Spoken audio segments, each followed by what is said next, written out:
नमस्कार दोस्तों, आप लोग प्रसन्न होंगे। आज की हमारी जो क्लास है वो वही स्टेट लेजिस्लेशन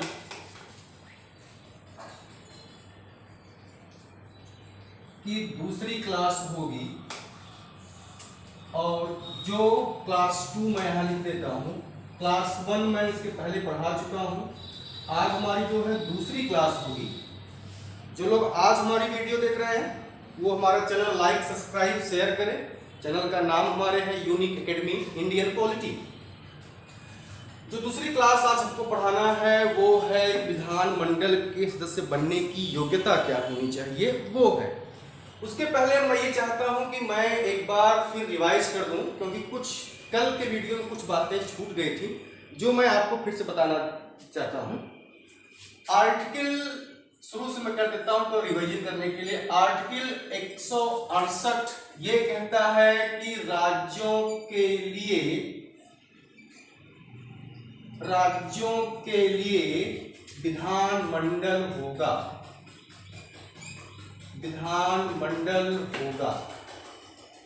ये आर्टिकल 168 का 1 कहता है कि राज्यों के लिए विधानमंडल होगा।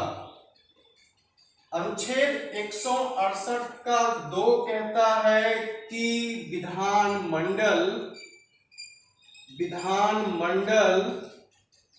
द्विसदनी भी हो सकते हैं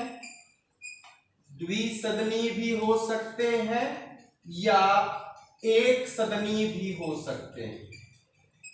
जिसमें विधान परिषद नहीं होगा वह एक सदनी, जिसमें विधानसभा और विधान परिषद दोनों होगा वह क्या होगा, द्विसदनी होगा। इसको इंग्लिश में कहते हैं बाइकैमरलिज्म और इसको हिंदी में कहते हैं यूनिकैमरलिज्म। ठीक है, आगे आर्टिकल 169 इसमें है, ये मोस्ट इंपॉर्टेंट है किसी भी एग्जाम के लिए। पीसीएस तो इसके लिए अपनी कलम रोक देता है यहां पर ला करके। विधान परिषद का निर्माण एवं उत्साधन, यहां पर आके पीसीएस में प्रश्न, यहां कलम तोड़ प्रश्न यहां से होते 2 प्रश्न बन जाते हैं। पहला, विधान परिषद का निर्माण और उत्साधन किस अनुच्छेद में है, तो 169 में है। और विधान परिषद और के निर्माण और उत्साधन की अंतिम शक्ति किसके पास है, तो वह किसके पास है, संसद के पास है।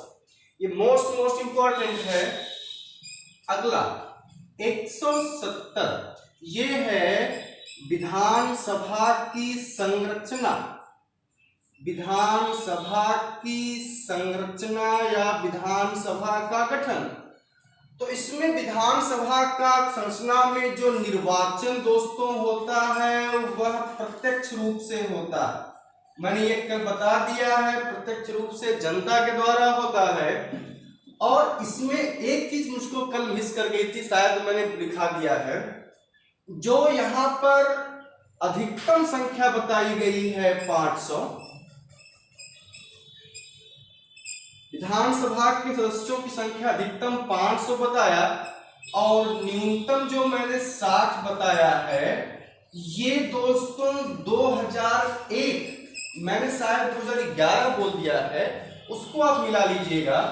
2001 की जनगणना के आधार पर, यही मैंने 2011 बोल दिया शायद, 2001 की जनगणना के आधार पर जो सदस्यों की संख्या है वह 2026 तक निश्चित कर दी गई है। मतलब इसमें 2026 तक कोई फेरबदल नहीं होगा। इसके अलावा इसमें जो निर्वाचन होता है वो प्रत्यक्ष रूप से होता है, लेकिन 2 ऐसे राज्य हैं, सिक्किम और अरुणाचल प्रदेश। सिक्किम और अरुणाचल प्रदेश में दोस्तों कुछ सीटें, बहुत इंपॉर्टेंट बात है, कुछ सीटें जो है अप्रत्यक्ष रूप से भरी जाती हैं। फिर से सुनिएगा, वैसे तो विधानसभा में सदस्यों का निर्वाचन प्रत्यक्ष रूप से होता है, लेकिन सिक्किम और अरुणाचल प्रदेश में कुछ सीटें जो है अप्रत्यक्ष रूप से भरी जाती है। ठीक है। अगला अनुच्छेद 171, अनुच्छेद 171 है, वह है विधानसभा की संरचना। यही है विधानसभा की विधान परिषद की संरचना। ठीक है। तो इसमें जो है मैंने बता रखा है पहले ही कि इसमें जो निर्वाचन सदस्यों का होता है वह अप्रत्यक्ष रूप से होता है। और कोई आपसे अगर अधिकतम पूछे तो आप ये बताएंगे कि विधानसभा के सदस्यों की संख्या के विधानसभा के सदस्यों की संख्या के 1/3 से अधिक नहीं होनी चाहिए, और न्यूनतम कोई पूछे तो वो 40 से कम नहीं होनी चाहिए। ये यहाँ पर प्रश्न बहुत बनते हैं, इसलिए मैं हरदम कह रहा हूँ कि आपसे ये रटने के लिए भी और कांसेप्ट भी पकड़ने के लिए बड़ा इंपॉर्टेंट है। अब यहाँ तक पढ़ाने के बाद अगला जो है वो है आर्टिकल 172। आज की क्लास यहाँ शुरू हो जाती है, तो मैंने रिवीजन कर दिया। ये है विधानमंडल की अवधि, विधानमंडल की अवधि। अब विधानमंडल की बात करते हैं तो हम दोनों को लेके चलेंगे। एक हो गया विधानसभा और एक हो गया आपका विधान परिषद। ठीक है। विधानमंडल की बात करते हैं तो विधानसभा और विधान परिषद। विधान परिषद की अगर हम विधानसभा की बात करें तो अकॉर्डिंग टू कॉन्स्टिट्यूशन इसका जो कार्यकाल होता है वह क्या होता है? अनिश्चित होता है। अनिश्चित का मतलब कि अगर विधानसभा में मुख्यमंत्री और मंत्रिपरिषद को विश्वास मत हासिल नहीं है तो विधानसभा का कभी भी भंग किया जा सकता है। इसके अलावा मुख्यमंत्री जब चाहे विधानसभा को भंग कर सकता है, इसीलिए इसका कार्यकाल अनिश्चित होता है। सामान्यतया कार्यकाल जो होता है वह 5 वर्ष होता है। इसीलिए विधानसभा को अस्थायी सदन कहा जाता है। इसीलिए विधानसभा को अस्थायी सदन कहा जाता है, क्योंकि इसका कभी भी विघटन किया जा सकता है 2 कंडीशन में। एक कंडीशन में बात हो सकती है कि सरकार के खिलाफ अविश्वास का प्रस्ताव पास हो जाए, पहली कंडीशन। दूसरी कंडीशन में हो जाए कि मुख्यमंत्री जब चाहे राज्यपाल से कह दे विघटन करने के लिए, जब चाहे वो कर दे। ठीक है। तो ये आज जो है इसका कार्यकाल जो है अनिश्चित होता है। ठीक है। अब बात करते हैं विधान परिषद की। विधान परिषद एक अस्थायी सदन है, ये ध्यान दे लेंगे। विधान परिषद का कभी विघटन नहीं होता, कभी भी विधान परिषद का विघटन नहीं होता। यह एक अस्थायी सदन है और इसी को आप राज्यसभा की तरह द्वितीय सदन भी कह सकते हैं, और विधानसभा को आप लोकसभा की तरह प्रथम सदन कह सकते हैं। प्रथम सदन कह सकते हैं, निम्न सदन कह सकते हैं, और इसको द्वितीय सदन कह सकते हैं, उच्च सदन कह सकते हैं। ठीक है।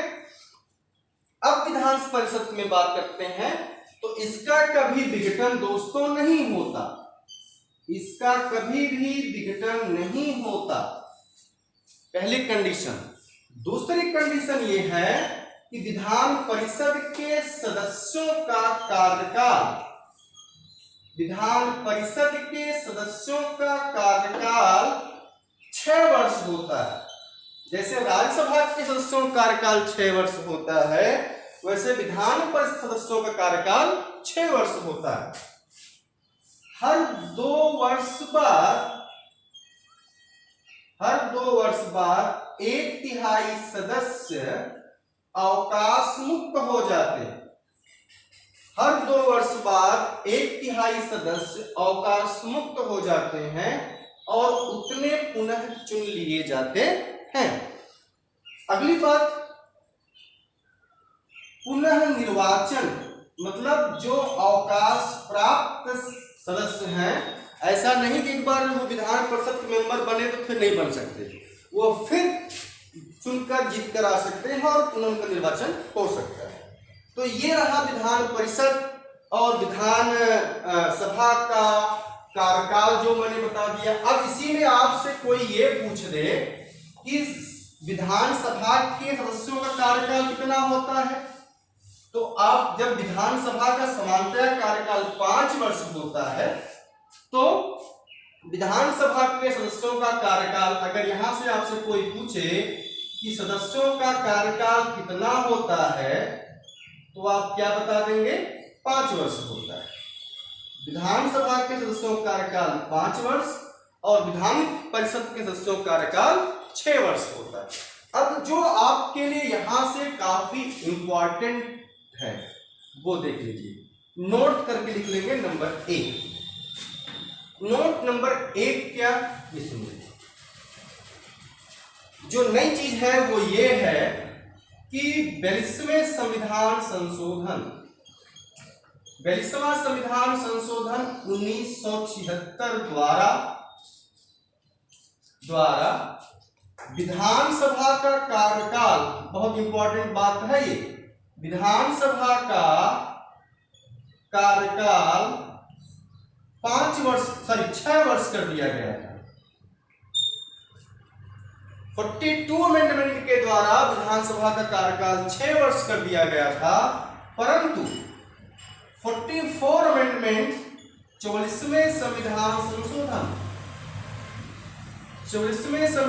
संशोधन 1978 के द्वारा पुनः जो कार्यकाल है, पुनः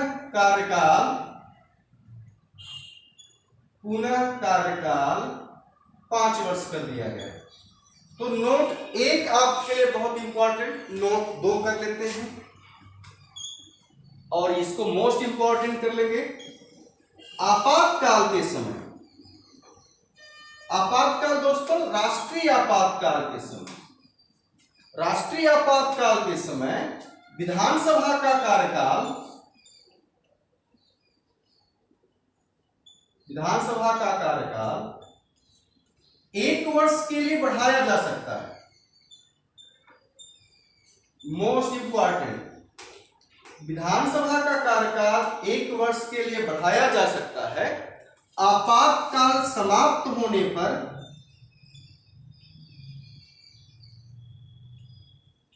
आपातकाल समाप्त होने पर यह 6 मास से अधिक नहीं होगा। तो ये नोट 2 में दिखाया, ये दोनों के दोनों आपके एग्जाम के दृष्टिकोण से काफी इंपॉर्टेंट हैं, ये ध्यान देने की जरूरत है आपका, ठीक है। अब इसको हम मिटा देते हैं, ये आप नोट कर लिए होंगे।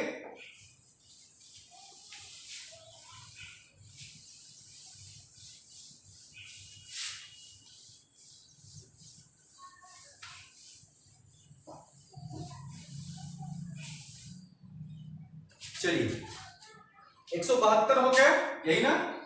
आर्टिकल 173 ये क्या कहता है?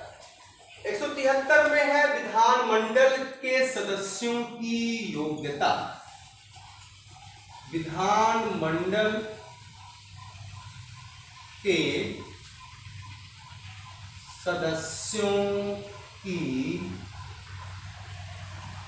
योग्यता, विधानमंडल की बात हो गई। तो ये आपका हो गया विधानसभा, और ये हो गया आपका विधान परिषद।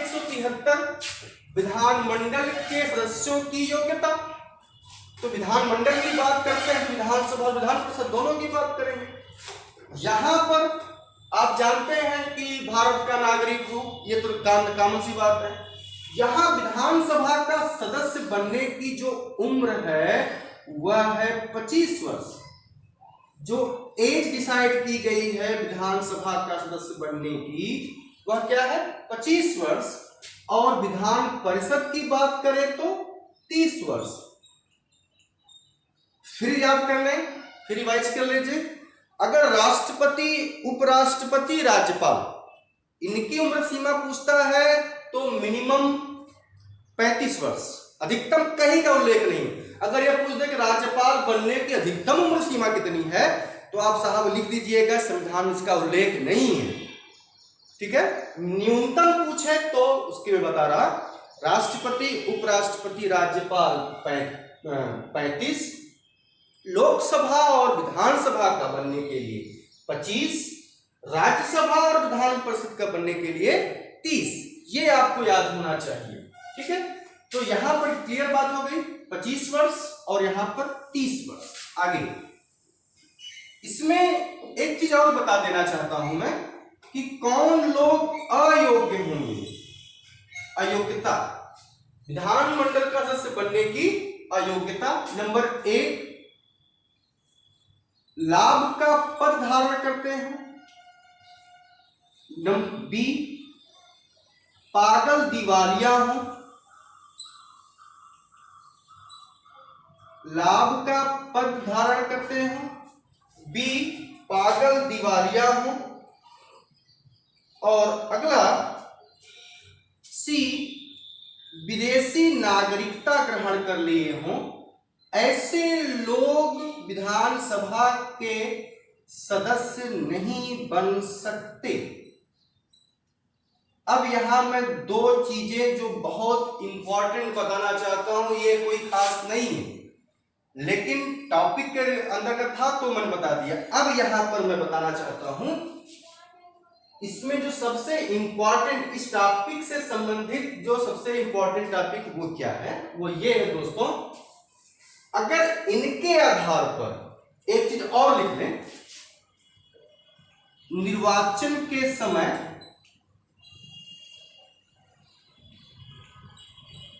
धांधली के आधार पर चुनाव जीत कर आया हो, बूथ कैप्चरिंग कराया हो, या अपने एफिडेविट में जो अपनी सही बातों को नहीं बताया हो, तो इन मामलों में गौर सुनिए, अपनी जो एफिडेविट सही नहीं बताया हो या फिर निर्वाचन में बूथ कैप्चरिंग के द्वारा हो गया हो, तो इन सभी मामलों में उसको अयोग्य ठहराया जाएगा और इसकी जांच निर्वाचन आयोग करेगा। मतलब यहां दोस्तों जो इंपॉर्टेंट बात यह है कि निर्वाचन आयोग की सलाह पर, ये आपके एग्जाम के लिए इंपॉर्टेंट है कि निर्वाचन आयोग के सलाह पर राज्यपाल इन्हें अयोग्य ठहराता है। अगर इनके आधार पर पूछे, मोस्ट इंपॉर्टेंट सुन लीजिए यहीं पर, अगर इनके आधार पर पूछे तो वहां राज्यपाल इनको पद से हटाएगा और किसके परामर्श से, इलेक्शन कमीशन के परामर्श से। लेकिन दूसरी कंडीशन, अगर किसी को दल बदल के आधार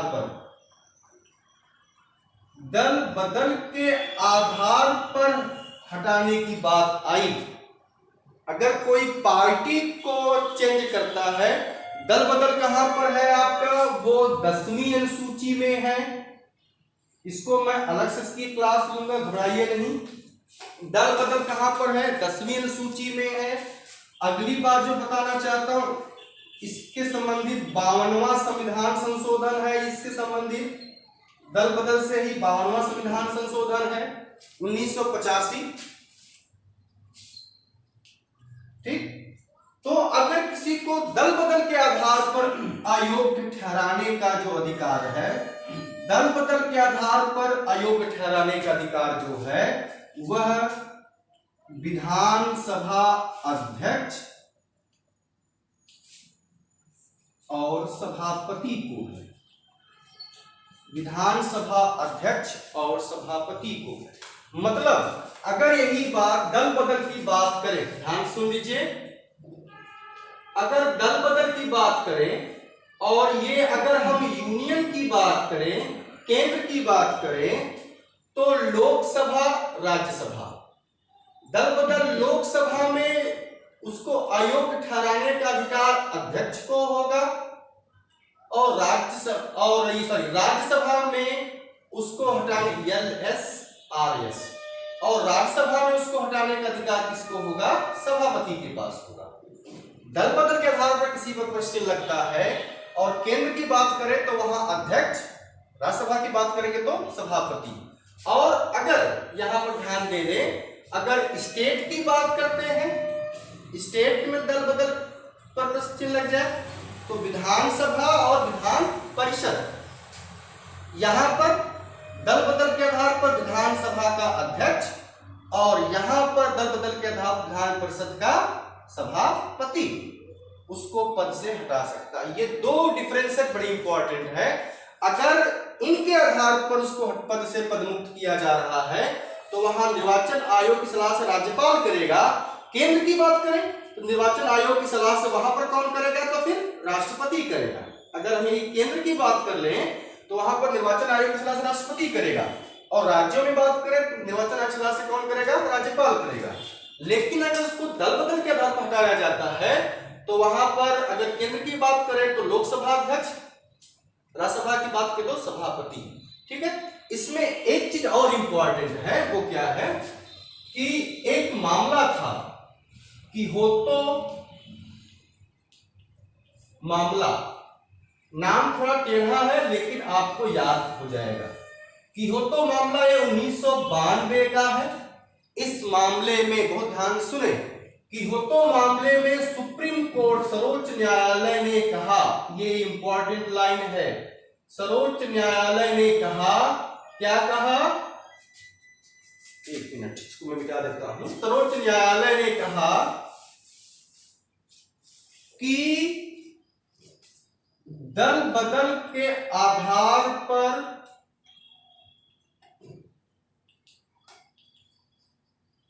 हटाए व्यक्ति की, दल बदल के आधार पर हटाए व्यक्ति की, मोस्ट इंपॉर्टेंट दोस्तों, न्यायिक समीक्षा की जा सकती है। मतलब क्या, मेरा कहने का मतलब है कि लोकसभा अध्यक्ष, विधानसभा अध्यक्ष के दल बदल के आधार पर हटाने की योग्यता की, शक्ति की न्यायिक समीक्षा की जा सकती है। दल बदल का भी प्रावधान न्यायिक समीक्षा के अधीन है। That is most important. याद हो जाएगा?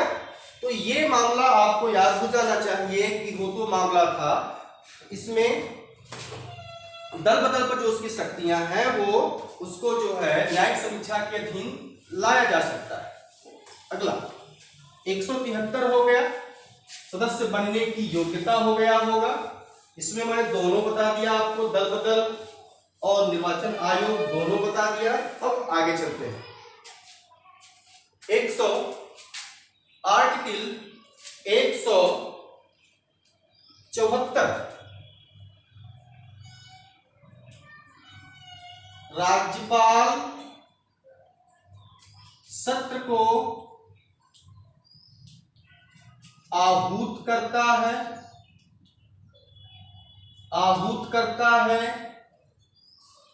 सत्रावसान करता है, विघटन करता है। राज्यपाल के पास यह अधिकार है कि सत्र को आहूत करना मतलब बुलाना, सत्रावसान करना मतलब सत्र का विघटन करना, समाप्त करना, विघटन मतलब उसको एकदम से समाप्त कर देना। यह राज्यपाल के पास अधिकार है। अगर यहाँ पर कुछ दिनों की बात की जाएगी तो वो विधानसभा का अध्यक्ष करेगा, लेकिन सत्र का अवसान जो होगा, सत्र का जो अवसान होगा वह कौन करेगा? राज्यपाल करेगा। ठीक है, अगला अनुच्छेद 175 अनुच्छेद 175, अनुच्छेद 175 उसको देख लीजिए। ये है राज्यपाल दोनों सदनों में या एक सदन के समक्ष अभिभाषण प्रस्तुत कर सकता है, अभिभाषण प्रस्तुत कर सकता है। ठीक है, आगे चलिए। अनुच्छेद 176, अनुच्छेद 176 ये है राज्यपाल का अभिभाषण। यहां से प्रश्न पूछा गया है बहुत, राज्यपाल का अभिभाषण वह कब करता है, ये देखिए। इसमें दो बातें हैं, एक है साधारण निर्वाचन के बाद अपना भाषण प्रस्तुत करता है, और दूसरा हर सत्र के प्रारंभ में, हर सत्र के प्रारंभ में अपना अभिभाषण प्रस्तुत करता है। ये प्रश्न एग्जाम में बहुत पूछा गया है। यहां पर एग्जामिनर अपनी कलम तोड़ के बैठता है। प्रश्न है कि राज्यपाल अपना अभिभाषण कब देता है, साधारण निर्वाचन पर या हर सत्र के प्रारंभ होने पर या दोनों समय में। तो दोनों समय में वो अपना निर्वाचन करता है। ठीक है, अनुच्छेद 177 ये है मंत्रियों को एवं महाधिवक्ता, मंत्रियों का एवं महाधिवक्ता का अधिकार। ये दोस्तों इंपॉर्टेंट है। ये क्या है सुनिए, मंत्रियों को दोनों सदनों में, बहुत इंपॉर्टेंट है, मंत्रियों को दोनों सदनों में अगर विधानसभा है, विधान परिषद है या नहीं, अगर है तो दोनों सदनों में अपने विचार रखने की पूरी आजादी, दोनों सदनों में विचार रखने की पूरी आजादी, परंतु मत नहीं दे सकता। मत वहीं देगा जहां का वह सदस्य है, मत वहीं पर देगा जहां का सदस्य वहीं देगा। वह दोनों सदनों की कार्रवाई में बैठ सकता है, भाग ले सकता है, अपने विचार रख सकता है, लेकिन मत वहीं देगा जहां का वह सदस्य होगा। महाधिवक्ता का भी अधिकार वही है कि अपने विचार रख सकता है दोनों सदनों में,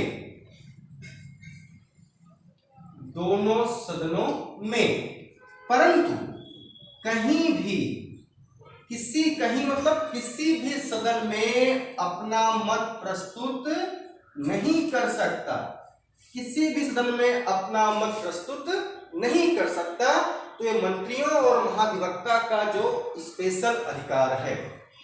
ठीक है, अब हम पढ़ेंगे अध्यक्ष माने विधानसभा अध्यक्ष और विधान परिषद सभापति, मतलब विधान परिषद के सभापति। तो बस आज के लिए हमारी क्लास इतनी। कल की क्लास हमारी विधानसभा के अध्यक्ष सभापति, इनकी निर्वाचन कैसे होता है, इनका कार्यकाल क्या है, इनकी शक्तियां क्या है, ये कल हम पढ़ेंगे। आज के लिए बस इतना ही। कल हमारी क्लास इस पर होगी।